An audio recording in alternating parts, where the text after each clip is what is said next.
Hello students of class 10B, welcome to our English period again, and today let us write down the appreciation of the poem All the World's a Stage.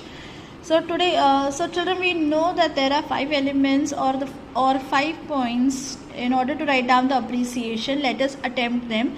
So the first point that we have to attempt is the name of the poem, right? So poem and a small dash, and then you'll write down the name of the poem. It is All the World's a Stage.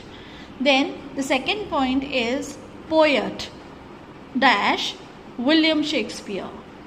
The third point is rhyme scheme. And rhyme scheme, do you think that the poem is made of rhymes? Does it have rhymes? It doesn't. Okay, look at the last words. They are so very different, they do not rhyme at all with each other. Okay, and hence it is a blank verse. You will write down the spelling in the point of rhyme scheme. You will make a dash after that, and then you will write blank verse because the poem is not rhyming. Okay, so and now coming to the next one, figures of speech. So what figures of speech are prominently found in this poem? I can see metaphor, simile. Let us see how many we can spot. Now talking about the first line, all the world's a stage. So here I see that it is metaphor. Why? Because to the poet the world seems to be like a stage, but there is no word like as, like, such as, just as, isn't it? All the world's a stage. The poet considers this world a stage, or like a stage, as a stage. But are we using words like as and like? No. And hence it is an example of metaphor. Okay. Now, and all the men and women merely players. Again, this is an example of metaphor. Men and women are like players. Is it as? Is there the word like? No, isn't it? But men and women are compared to players, isn't it? And hence it is an example of metaphor. Now, in this example, the third line, they have their exits and entrances.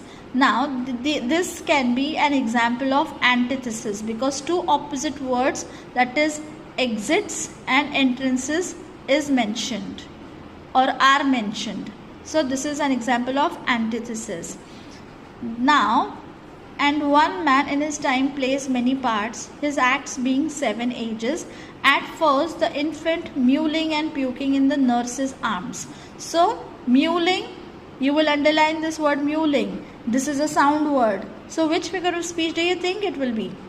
Yes, you are right. It is onomatopoeia. I hope you know how to spell the word onomatopoeia. It is O-N-O, onomato, M-A-T-O, pia, P-O-E-I-A, onomatopoeia. This is a sound word and hence this is an example of onomatopoeia. Then the winning schoolboy with his satchel and shining morning face, creeping like snail unwillingly to school. You will have to write down the whole line, okay, in case of. So then this will become an example of simile. Why? Because here the boy is compared, okay, to the snail. With which word tells that this is an example of simile? The word like. Okay, he is creeping, that is moving slowly. Who? The boy. And how is his creeping? Like that of a snail. And hence, and because it is shown, the comparison is shown with the help of the word like, and hence it is an example of simile. And then the lover, sighing like furnace, with a woeful ballad made to his mistress's eyebrow. This is an example of, again, it is an example of simile. Why? Because the lover is compared with that of the furnace. Okay, the lover is compared to the furnace. We know what a furnace is. Okay, and what is the word that tells that it is an example of simile? The word like. Okay, please do not get confused. You may think that sighing is compared to furnace. It is very, very incorrect. It is the lover. Okay, this is a noun, this is a noun. And what is this? This is a participle, this is a non-finite verb. How can this be compared with this? Because both of them are from the different category, different parts of speech. So they cannot be, they cannot be compared with each other, and hence it cannot be a simile. So who is like a furnace? The lover is like a furnace. Fine. So, and because the word like is there, hence it is an example of simile. Then a soldier full of strange oaths and bearded like the pard. Again, bearded like the pard. Okay. So like is there. Hence it is a simile. Jealous in honor, sudden and quick in quarrel, seeking the bubble reputation, even in the cannon's mouth. And then the justice in fair round belly with good capon lined, with eyes severe and bared of formal cut, full of wise saws and modern instances. And so he plays his part. The sixth age shifts into the lean and slippered pantaloon. So here you can write, this is an example of alliteration because of S, the sir sound.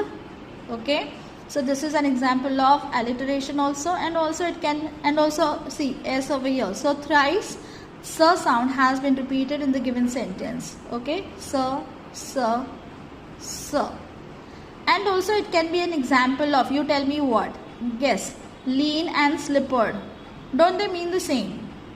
So what figure of speech do you think it will be, where two different words convey the same meaning? Yes, you are right. It is tautology. I hope you know how to spell the word tautology. It is Tautology. Okay. Now, with spectacles on nose and pouch on side, his youthful host well saved a world too wide for his shrunk shank and his big manly voice. So sure, the same sound has been repeated twice. Hence, this particular line becomes an example of alliteration. Yes. Now, the turning again towards childish treble, pipes and whistles in his sound. Pipes and whistles will be, they are sound words. So then it will be onomatopoeia. Last scene of all that ends this strange eventful history is second childishness and mere oblivion. Sans teeth, sans eyes, sans taste, sans everything. So in this particular last line, okay, we have another figure of speech. What is this? Where we see the same word repeated 4 times. So which figure of speech is this?